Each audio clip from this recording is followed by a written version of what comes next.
Hi everyone. I just wanted to check in with you at the end of Unit 2 here. It's Friday morning on November 4th. I just finished reading through the ID steps for your timeline assignments, and I've tried to provide as much feedback as I possibly can since this is the first time around with this assignment for us. Right off the bat, I just wanted to let you know that I enjoyed reading your ideas, your insights, the ways that you described various topics, people, events from early New Mexico history. I always learn so much from your perspectives and your insights to New Mexico's past. So I've had kind of a good time reading those today. I wanted to point out that you have the opportunity just this first time around for the Unit 2 ID step to go back and revise what you've done to earn full credit. Several of you may not want to or don't need to, but I just wanted to put that out there if that's something that you want to do. You're not required to do so. Please do take the feedback that I've provided into account. You should be able to access that through my grades by clicking on the View Rubric button that's there. I think it's next to the score for the assignment usually. So again, please check that out, take that opportunity. And then I just wanted to point out a few general things about the timeline assignments. So please remember that we're all working together on Tiki-Taki. Please make sure that the first thing you do is to post a placeholder on our course timeline on Tiki-Taki so that other people don't take your topic.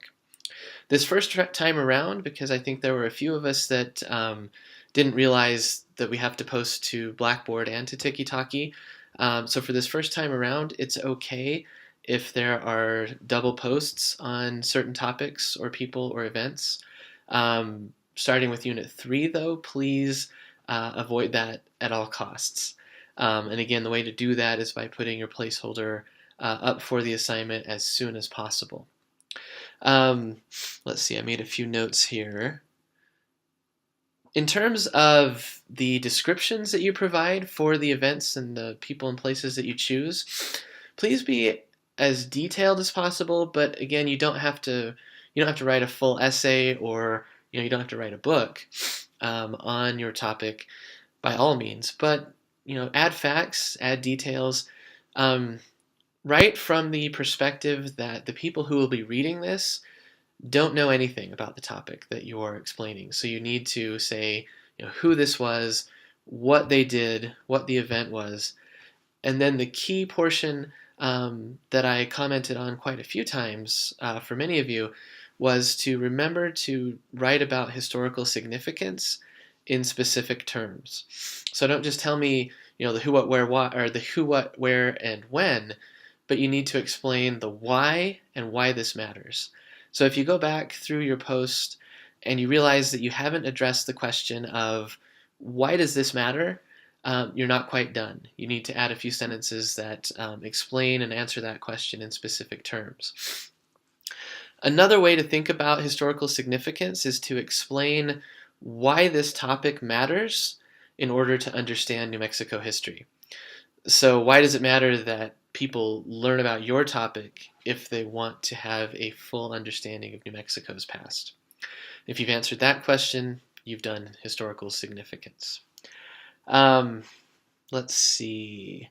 If you want a couple of good examples of historical significance and great posts that aren't the ones that I provided in the timeline assignment instructions, and I don't mean to embarrass anyone or put anyone on the spot here, but Felicia, Lacey, Dee, and Crystal all did a really good job of having all the elements that I've just been describing in their posts.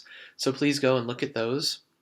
Also, as we look ahead to the connection step, which is due tonight, and a few of you have already taken this step, already completed it, please remember to also address the significance of the connection that you make. Please be sure that you're making a connection and that you're not just describing some coincidences, or you're not just making a comparison. What I mean by that is you need to find events or people that had some sort of direct bearing or direct connection historically to the topic that you chose for the ID step. So it's not a good idea, for example, to compare Oñate and Cortez, for example. Um, they were both explorers, but they were acting at different times. They both followed some similar patterns, but again, what they actually did, the places they were at, were very distant from each other historically and in time, and so that one would be a comparison rather than a connection.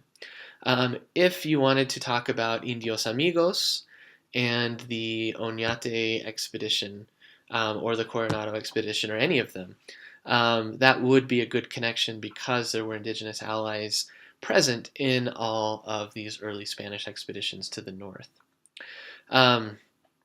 So hopefully that's helpful as you move on to the connection step. Finally, just to emphasize once again, please remember to always post both to Blackboard and to Tiki-Taki.